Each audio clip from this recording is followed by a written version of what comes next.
They say that money doesn't buy happiness, but it can buy a motorcycle, which is pretty much the same thing, right? Wrong. The right motorcycle can help you be happy, but the wrong one can be the very thing that holds you back. Now, first and foremost, don't confuse a good value with being cheap. I see it all too often. Guys will get really excited to ride, forget the research, and toss money at a cheap machine that doesn't run quite right. So it sits in their garage for months or even years until they give up and sell it. On the other hand, if you're rich, go ahead and get the best motorcycles money can buy. But if you're like me, with limited disposable income, a budget, a family, a mortgage, and a wife that you'd very much like to stay happily married to, then do not buy an expensive motorcycle. A few months ago, I tested an incredible dirt bike, the KTM XCFW 6 Days.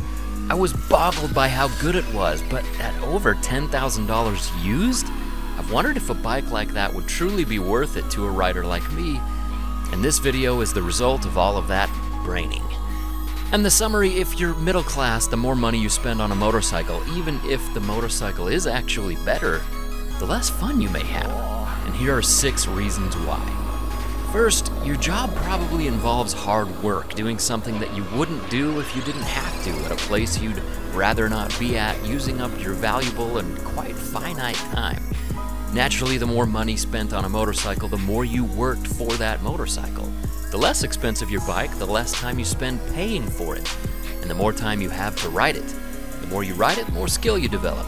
One could argue that buying a $2,000 motorcycle and riding it for 5 years would make you just as fast, if not faster, than working for those same 5 years to start on a $10,000 motorcycle, even though that motorcycle is the faster motorcycle. Not only that, but you'd also have 5 years of good riding behind you. Well, why not just finance the $10,000 motorcycle right now? Now here's why. It's reason number 2, the fear of damaging that investment. And when you ride off-road, damage just happens. When resale value is prioritized over having fun, the prospect of damaging a bike can be crippling. If you buy an expensive, aesthetically nasty machine in the first place, then the only way you can go is up. If you start with a shrine, then it's very difficult to make it look or perform even better if you're, riding it. That said, there's nothing wrong with taking care of your motorcycle or loving the way that it looks. In my opinion, though, how it works and where it takes you will always take precedence over what it looks like. Third is the performance for the price. Weight and power and suspension can make an enormous difference, but beyond a certain point, the power gains or weight loss gets exponentially more expensive. Every modification bolted to a race motorcycle is meant to make it win. By contrast, almost all modifications bolted to dual sports are meant to either prevent them from falling over, to protect them when they do fall over, or to make them easier to pick up when they fall over so that you can conserve energy and prevent yourself from falling over. Be honest with yourself, when you race to win. When you trail ride, the objective is basically to do the stupidest stuff you can without falling over. And if you want to fall over less, time in the saddle will always trump time spent working to buy more expensive parts.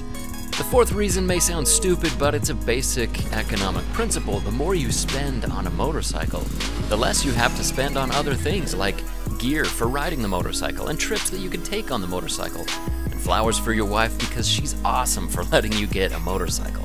For the price of one brand new top-of-the-line bone stock adventure import, you can get a few used first-generation Kawasaki KLR 650s for yourself and for a few of your riding buddies.